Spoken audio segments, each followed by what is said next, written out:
Good morning, guys. I hope you're having the most amazing day ever. I thought I would come and have a chat about something that I saw on social media. I've talked about it before here, and essentially this morning when I was going through social media, going through my socials, looking at my Instagram, one of the people that I followed shared a post about Jamie Lopez, who was a plus size body positivity sort of model. She also opened a salon and was specifically designed for plus size people.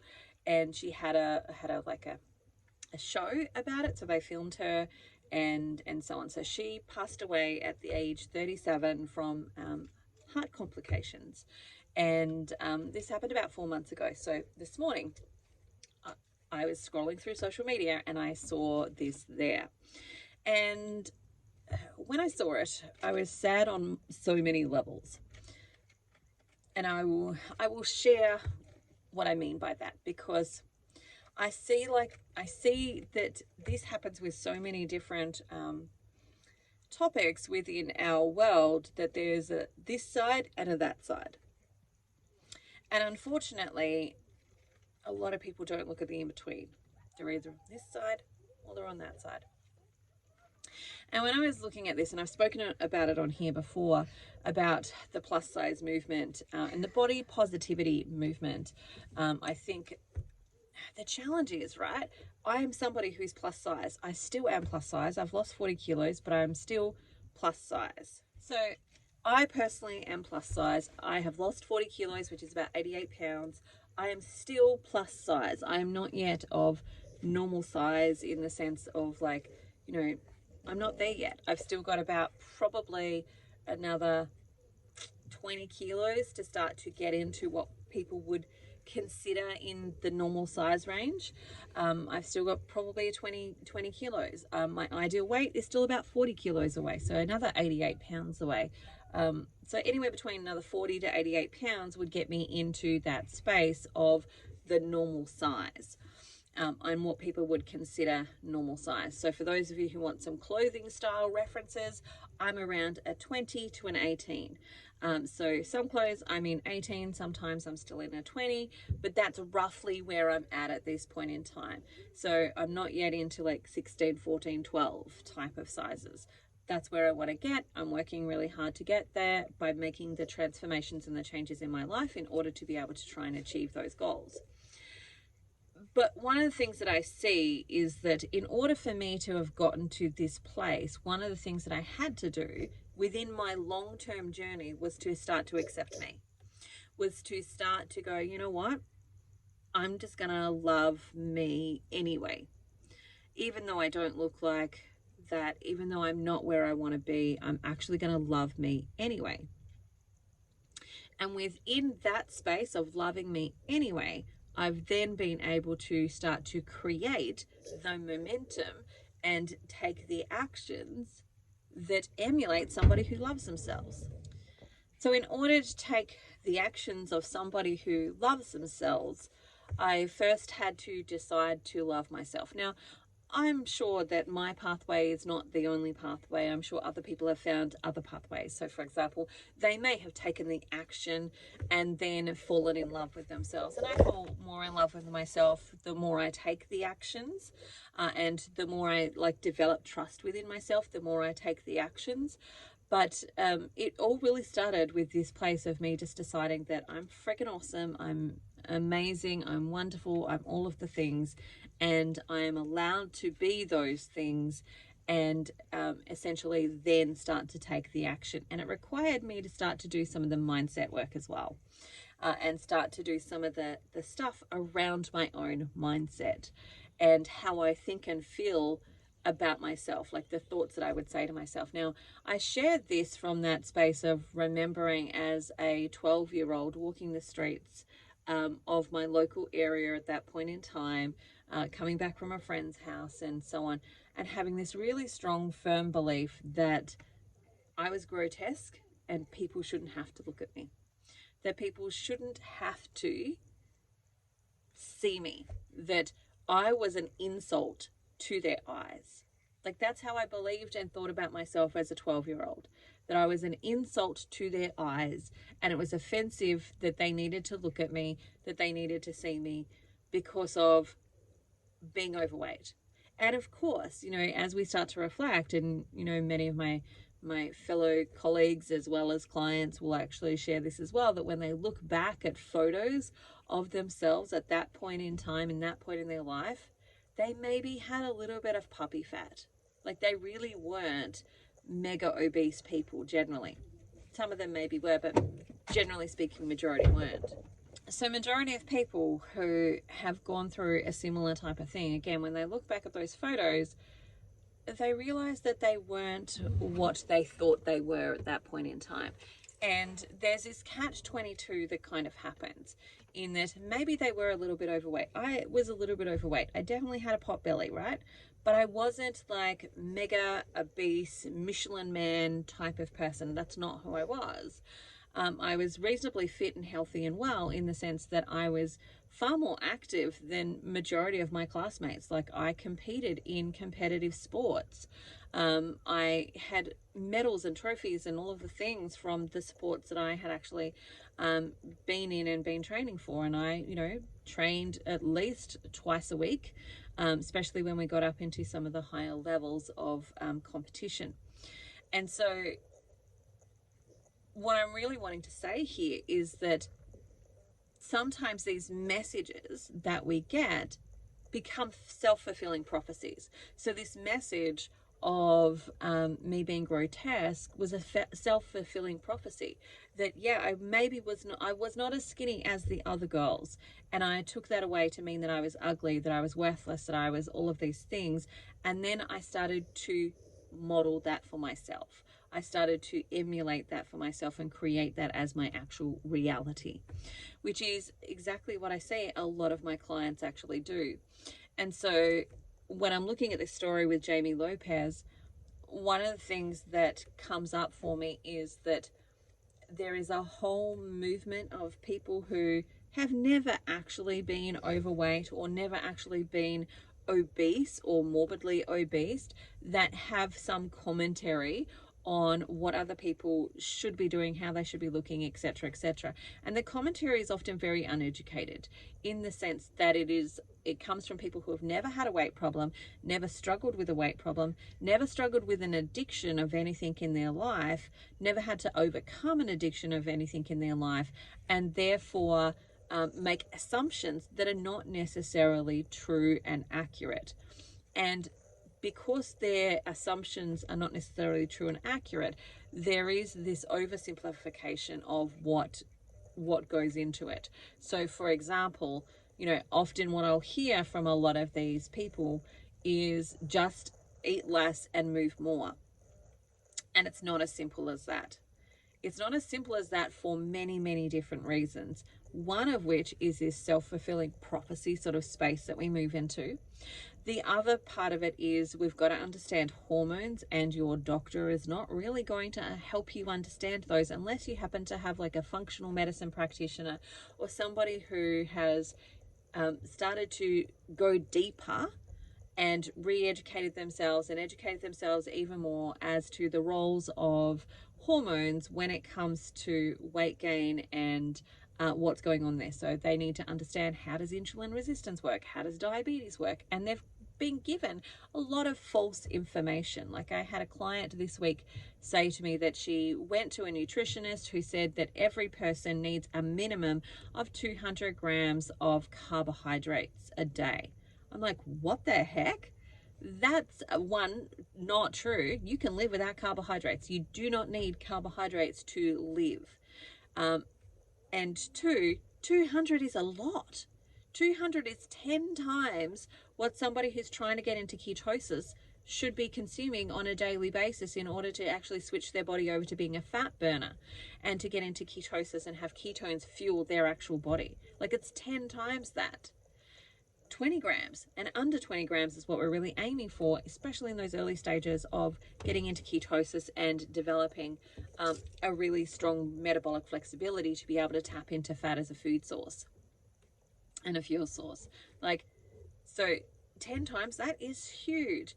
And that's what a professional person that she's paid $250 to see has told her.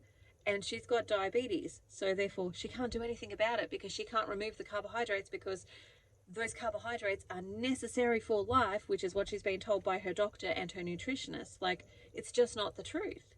And that's because that's what they've been taught. That's what they've been told is actually the way to go and the truth of the matter and all of the things. And that's because they have a very limited understanding of carbohydrates, insulin resistance, glucose, etc., and what's actually happening there. Because doctors are not being taught nutrition at school. They get, some basic science on it, but that's about it. It's not their predominant, they're not predominantly educated in that space unless they go on and do some actual specific education in that area. And even those that could be getting it from some of these naturopathic schools, these nutritionist schools, where food science schools, where they've been told that they have to teach the government guidelines, not think outside of the box of those government guidelines and how maybe those government guidelines are actually keeping people sick. Like, none of that. And so what that leaves is a whole bunch of people that stay in this space of there's no hope for actually improving this or getting any better. And my frustration is that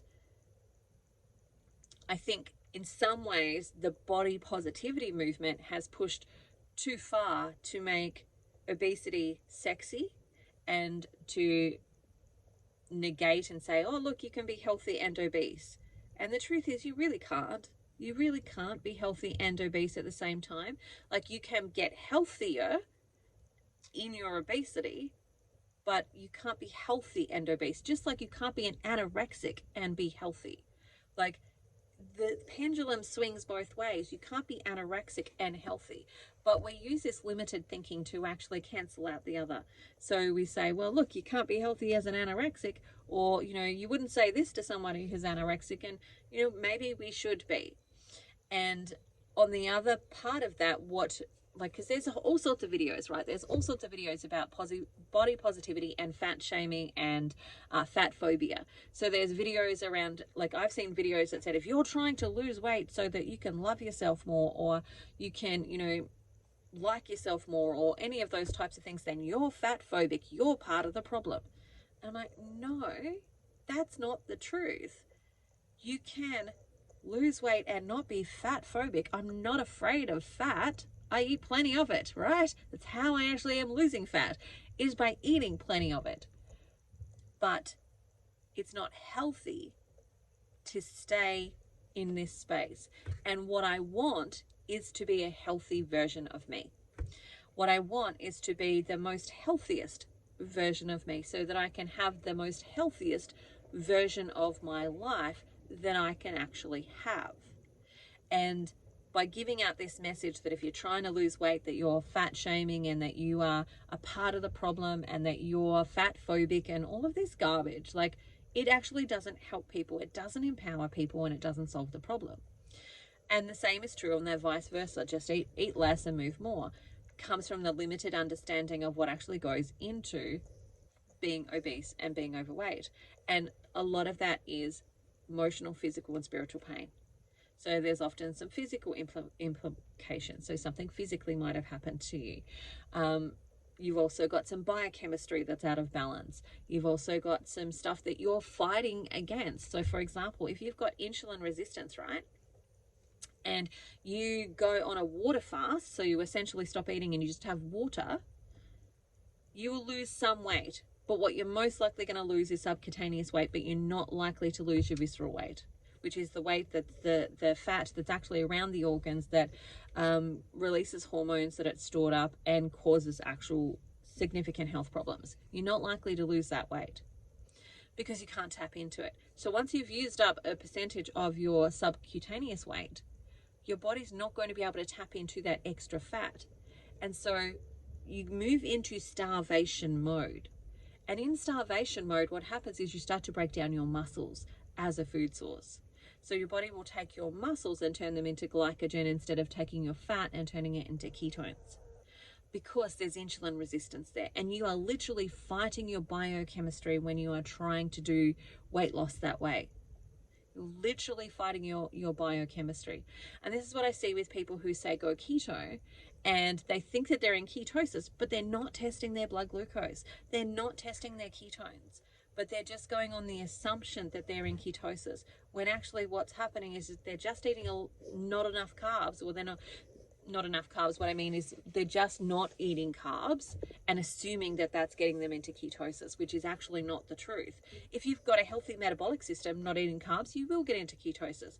But if you don't have a healthy metabolic system, if you've got insulin resistance, if you've got some of these issues that are going on, just not eating carbs is not going to get you into ketosis. You can eat nothing and still not enter into ketosis. Why? Because insulin is preventing you from unlocking the doors. And this whole just eat less, move more movement doesn't solve the problem. It doesn't fix it, because it's missing all of this other stuff.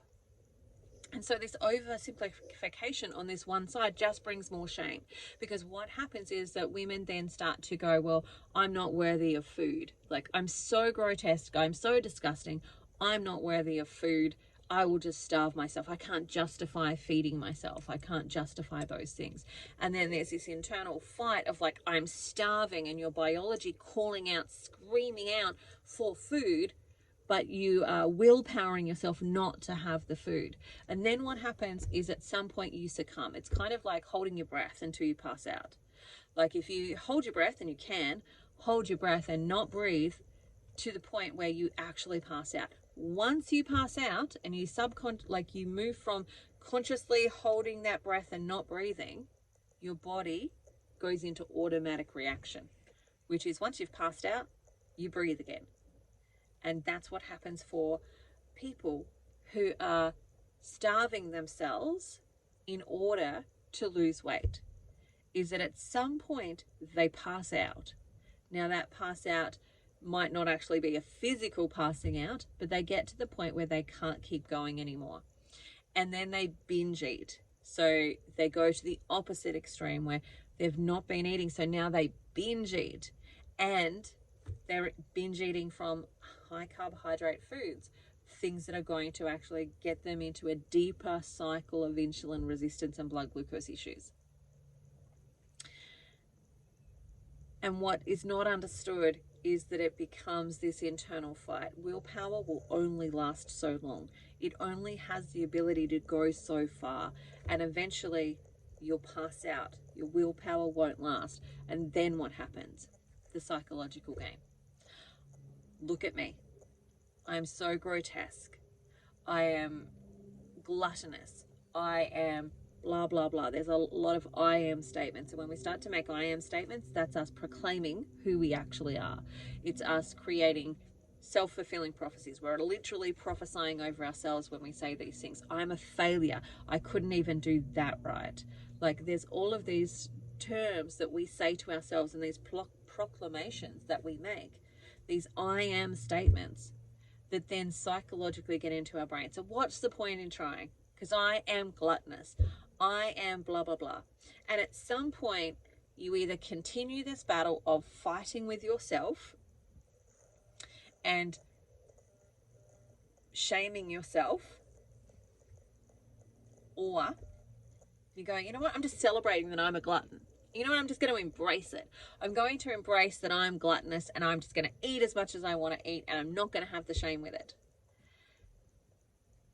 And so what happens then is we create ownership, and we create the self-fulfilling prophecy of making ourselves more of those things that we have been proclaiming over ourselves. And none of this really gets entered into when we have this side of the argument and this side of the argument to actually taking place. None of that gets addressed. None of that actually gets looked at, because it's you're either this or you're this, not hang on, there's more to this story that we've not actually looked at.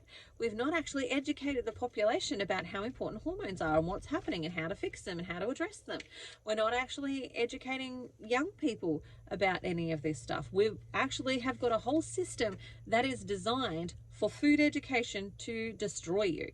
Like, we look at things like Kellogg's, and we look at the food guidelines and how that's all come about. And, you know, there's lots of really great videos on that. But essentially, it's come about because somebody had an agenda. And that agenda is not necessarily one that we want to support. Not necessarily one that we should even be encouraging. Not necessarily one that we should be partaking in with our finances. And there's a lot of money and there's a lot of propaganda that goes into food science and food marketing. So, for example, this morning I saw a post. I know Sean Baker actually put a post out not that long ago around, what is it? Like, it's a lolly type of thing in America. Oh no, it's maybe a breakfast cereal. Like that there's this, like, these Cheerio type things that are meant to be healthier than eggs, right? But when you look at the actual packet, the serving size is like, this is meant to have 20 serving sizes in it, which means that you get like a quarter of a cup of actual cereal. Like, that's how much you're actually meant to have to get these things. No one on the right in like no one is eating that much. Everyone is eating at least 4 times, if not 8 times that much as a serving size. And so food marketing has a lot to answer for. There's a lot of stuff that goes into that food marketing to actually try and keep people buying the products, as well as the food science system, which is designed to hit those spots of sweet, salty, type of flavors, umami flavors. There's a lot of food science that goes into that to try and keep you addicted to a product and keep you eating a product. And we don't talk about that. We don't bring that into the equation. We just create blame. We just go, this person's this, and we name call, and this person's this, and we name call. And instead of actually helping. And that's part of the reason that I'm sharing my videos here and my journey and so on, is to actually demonstrate that there is a way forward and that there's a really great way forward. Now, for me, what I find is that, you know, eating meat and eating animal products leaves me at the point of feeling satisfied, where I'm not hungry. I'm not fighting my biology to not eat, for example, because it's easy for me to not eat because I'm so satisfied and so full. But I don't need to not eat either.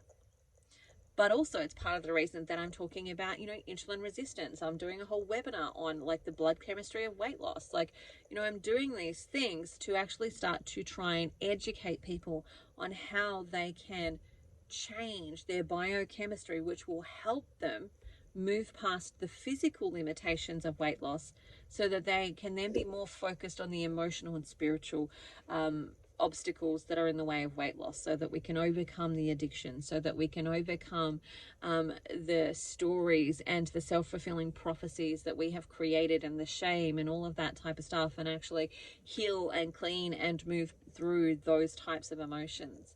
Like, that's why I'm here on YouTube. It's why I'm on Facebook. It's why I'm on Twitter. It's why I'm on TikTok. It's why I'm on Instagram and all the things, is so that I can share my experience and not just tell you about it, not just be the skinny lady in a bikini telling you about what to do, but actually demonstrate it for you. If you go look at my first videos, I was like 10 kilos heavier in those first videos, maybe even 25, maybe even 15 to 20 kilos heavier in some of those first videos. So if you really wanted to sit there and see my progress, you could see my progress. You could see the changes in me. Same as if you go through my social media and all my other spaces, you can see the changes and you can see the progress, because I want you to be on the journey with somebody who's doing it, not just somebody who's talking about it. And that's probably some of the challenge that I see with the people that are talking about the body positivity movement being bad, is that they also come from a place of never having to really actually face any of these issues, or they've lost 5 kilos or they've lost 10 kilos. Whoop-de-doo.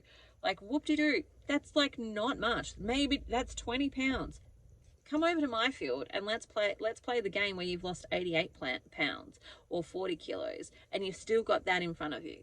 Like, then you've got some skin in the game and some qualifications to actually share how to do it and what's going on for you and all of the little intricacies of it, because it's damn hard. Like, it's not the super easy ride. You have to face your demons. You have to look at the things that have hurt you over the years. You have to look at and challenge, like, cultural norms. Like for me, I'm on social media. I put my stuff out there so that then can lead and hopefully guide and shine a light for other people. But the amount of criticism that you have to withstand when you do that is huge.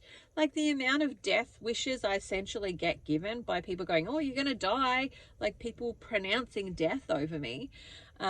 You're going to die. You're going to get high cholesterol. You're going to die from heart disease, blah, blah, blah, blah, blah. Like, you know, the amount of people that do that is huge. Is huge. And those are prophecies that I have to put to the side, that I have to mentally work through and move forward through to actually keep going. But I do it because there's a greater purpose for me to do that. And I do it with joy most of the time. I do it with happiness most of the time. There are times when it gets to me just like it would any other individual. But ultimately, it's worth it for me, for my own health, and it's worth it for the health of those that are actually watching and looking for another way, knowing that what they've previously been told is not necessarily the truth, not 100% the truth, and is not actually working for them.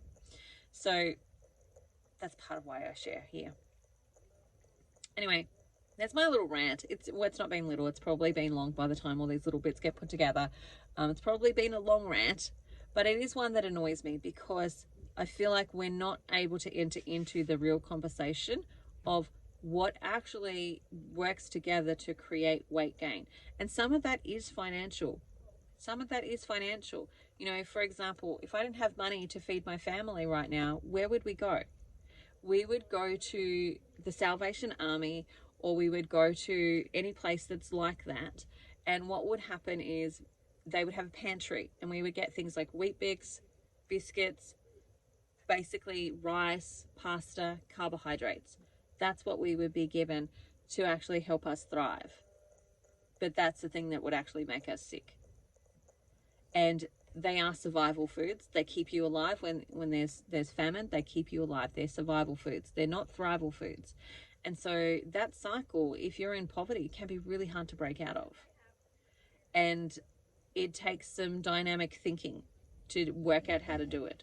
It takes being healthy enough to be able to work and earn money and to do things so that you can actually increase the nutrients in the food that you're actually having. Like, you know, there are some actual physical challenges and obstacles in the way of this type of eating. And I recognize that. It's not the case necessarily for everyone. You know, just as somebody who has lived on below the poverty line, there's lots of tips and tricks that you can kind of use to like expand food and make it stretch and do all of that type of thing and get more of what's going to benefit you and less of what's not going to. And you might need to do a little bit of playing with that. But ultimately, there are challenges that come with making a transition and making a change. And so sometimes when we're not in a great headspace, we can't necessarily think of those challenges, and just name calling doesn't help. But also, just fat accepting at any cost is not helpful either. All right, there's my rant. I hope you have the most amazing day ever. I'd love to hear your thoughts on this. It's very sad that this body positivity lady died, because I know that she was trying to actually lose some weight. She had lost 40 pounds. Like, that's a huge amount of weight to actually have lost. Like, she created her salon. Like, she dreamed up this idea of a plus size salon when she was in bed, because she couldn't walk and she couldn't move because she was so heavy. And she lost 40 pounds. That's like 200 kilos. Like, I'm doing dirty math here. It's not like completely accurate. But she lost like 200 kilos in order to be able to open up this salon. So she was doing stuff that was actually in her favor. And unfortunately, it came probably too late for her body to actually cope with. And that's the sad part of that. The other part of that is, for me, that maybe she also didn't have some of this knowledge and information that could have maybe kept her alive. Because I see this happen all the time. Like I shared before that, you know, my mom had the gastric band surgery done, and I know her cousin or her sister also had that done. So we referred to her as an auntie. So, you know, as a kid, sometimes your aunties are actually your aunties and sometimes they're just kind of friends. So we referred to her as an auntie, and she also had that done, but she died because she lost all this weight, and people going, "You're looking amazing." but she was literally dying on the inside because there wasn't enough nutrition to keep her heart pumping. There wasn't enough nutrition to keep her heart pumping. So she died from heart failure because her heart just couldn't do it anymore on nothing. With nothing in the tank, it couldn't do it anymore. And she was eating less and moving more because the gastric band forced her to eat less. And she was moving more because she wanted to lose weight. And so this solution of just eat less and move more is not necessarily an effective one. And it does cost people their lives. And the sad part for me is that's what people are told every day in a doctor's office. It's what people are told every time that they're sick. And it's not the story. It's not the truth of the story. There's so much more that comes into it when it comes to biochemistry. And we need to look into that. Like, we need to be utilizing that. We need to test and know and all the things. All right. I'm going to stop ranting. I'm going to say goodbye. I hope you have the most amazing day ever. If you want to support my channel, please feel free to like and subscribe. It really helps me out. And I'm gunning for getting to that paid place. So I'm gunning to get across that line of 1,000 subscribers and 4,000 watch hours so that I can keep making this type of content and help educating and providing information that allows people to get free from these things. All right. Bye for now. Hope you have the most amazing day ever. See you later.